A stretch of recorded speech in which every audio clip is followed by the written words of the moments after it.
Hi, everyone. We're going to go ahead. I know there's a number of folks that are still trying to get in, but we're nothing if not prompt, and we have a really exciting and busy agenda that we want to make sure everyone has time for. So I think with that, we'll get underway. Welcome, everyone. I'm Jamie Rappaport Clark.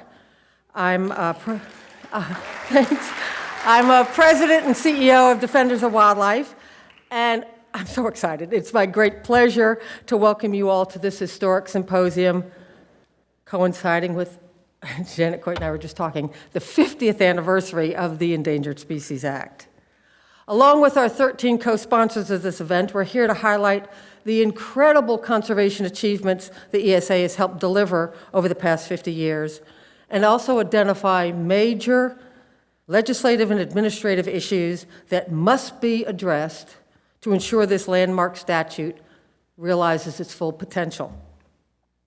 At Defenders, we've been focused on this milestone anniversary to call attention to the challenges and grave danger the ESA is facing right now, and to galvanize urgently needed support so that it can continue to protect vulnerable species for the next 50 years and beyond. As you know, we are battling a catastrophic biodiversity crisis that is escalating now and unraveling the natural systems that support all life on Earth, including ours.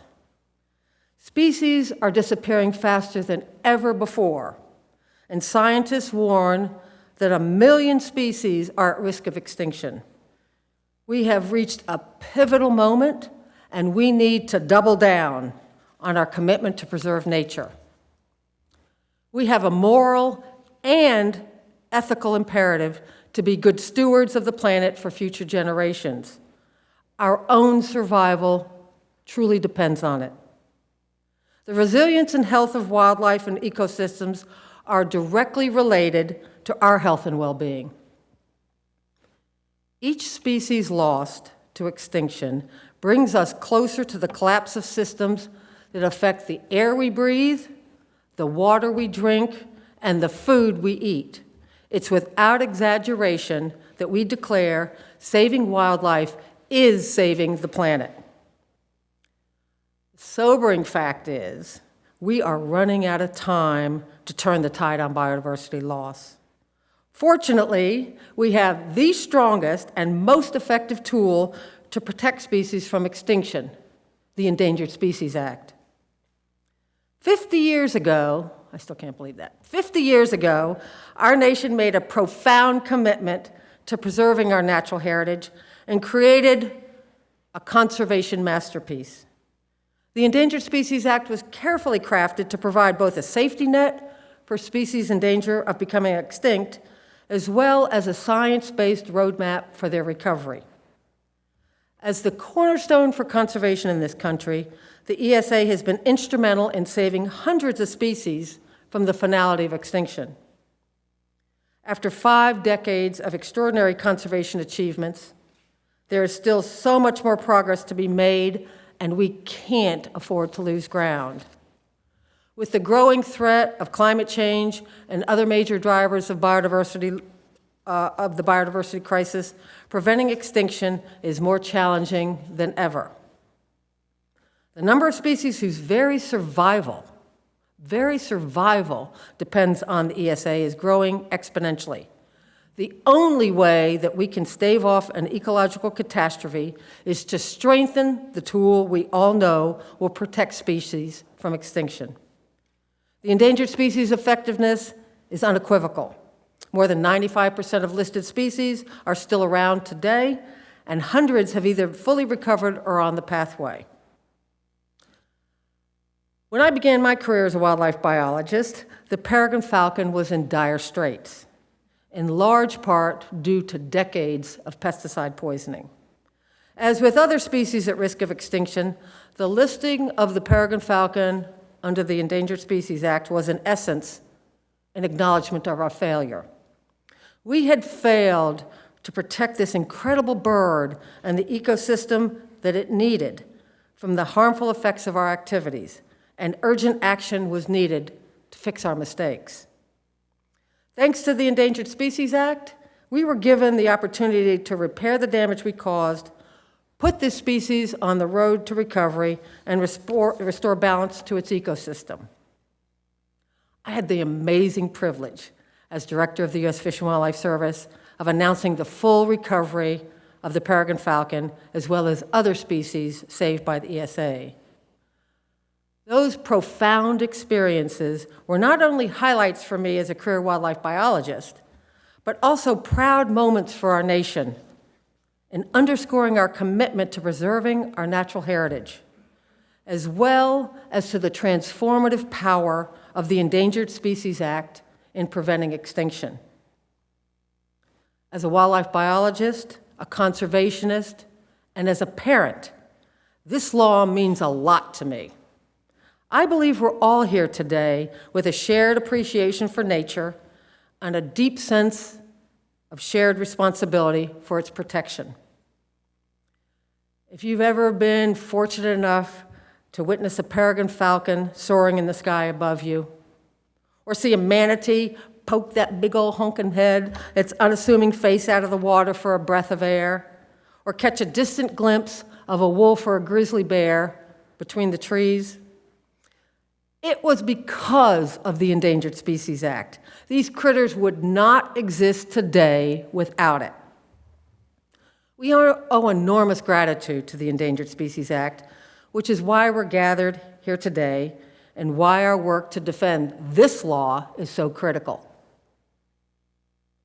But we can't expect the ESA to shoulder the entire weight of the extinction crisis alone. The factors driving extinction are being supercharged by the escalating biodiversity and climate crises, which are creating an enormous burden on this already overwhelmed conservation tool.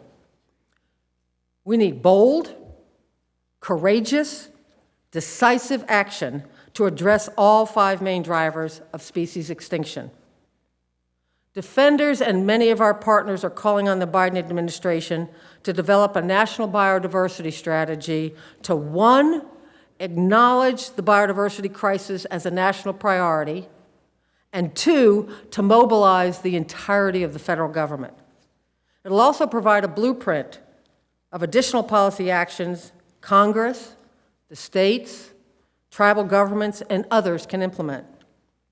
Congressman Joe Neguse of Colorado is the most vocal champion of a national biodiversity strategy in the House of Representatives. He has introduced a bipartisan House resolution over the last several Congresses and sent a letter with nearly 50 of his colleagues urging this administration to establish a national biodiversity strategy. We are incredibly grateful for all our allies on Capitol Hill who stand with us in support of conservation and in defense of wildlife and our bedrock environmental laws. When the Endangered Species Act was passed and enacted 50 years ago, conserving imperiled wildlife was not a bipartisan debate. In fact, political support for the ESA closely matched that of the American public. It was passed with a strong bipartisan majority and was signed into law by a Republican president. Now, fast forward to today. The Endangered Species Act continues to be our nation's most forward-thinking and effective wildlife conservation law. What has not continued, sadly, is the bipartisan congressional support the law once enjoyed. A puzzling disconnect has grown between the overwhelming public support for the ESA and the vicious attacks being led by anti-wildlife politicians. This paradox and the growing intensity of these attacks keeps me up at night. At the same time species are being driven to the brink of extinction, some reckless politicians are declaring war on the most important tool that we have to save them. Whether it's through attacks on specific species or regulations, funding slashes, a legal rewrite, or all the above, industry-backed politicians are out to destroy the ESA, to doom at-risk species, and to cause irreversible ecological damage. The Endangered Species Act itself is now in danger of extinction. With increasing regularity, some members of Congress are now attacking science-based decisions made by agency experts and singling out some of our most vulnerable species, ones they considered politically inconvenient, and attempting to legislate their extinction. America's native plants and animals are already suffering from the effects of climate change, habitat loss, pollution, overexploitation, and invasive species. Now, some of the most at-risk species, the lesser prairie chicken, the North Atlantic right whale, the northern long-eared bat, the greater sage-grouse, the grizzly bear, the gray wolf, just to name a few, that we have shamefully pushed to the brink of extinction, are facing a new lethal threat from wrong-headed politicians. Injecting politics into science-based decisions about species survival seriously undermines our ability to protect biodiversity. At the same time, Congress continues to undercut conservation progress by depriving the Endangered Species Act of the funds that these agencies desperately need to fulfill their obligations under the law.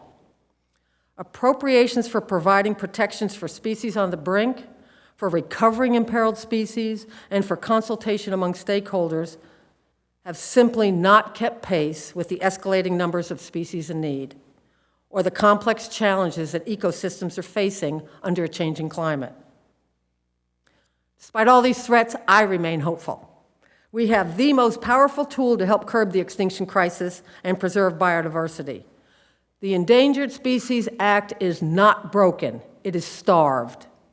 With proper funding and political support, the ESA can achieve its full potential in protecting our most imperiled plants and animals.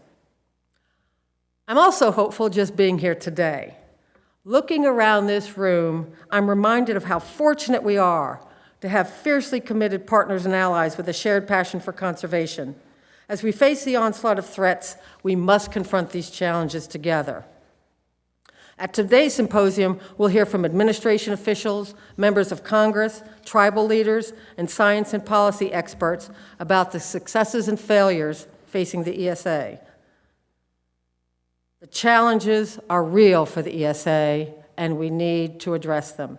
Each with their own wealth of knowledge, these speakers will help define what we're up against, why we need the ESA now more than ever, and how we can be a part of the solution in strengthening our best conservation tool for preserving our planet's biodiversity. They'll share real-life examples of how the ESA is protecting and restoring some of our most vulnerable species and how it continues to be tremendously successful.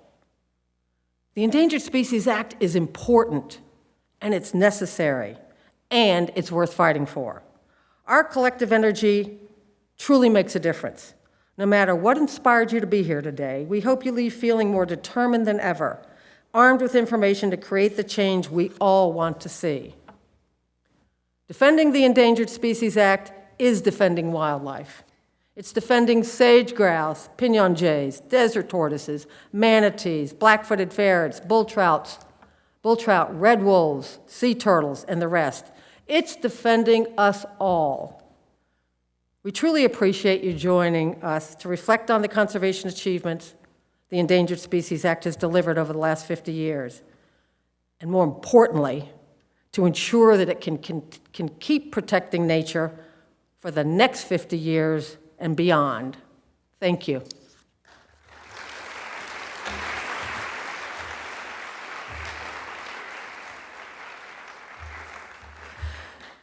Next,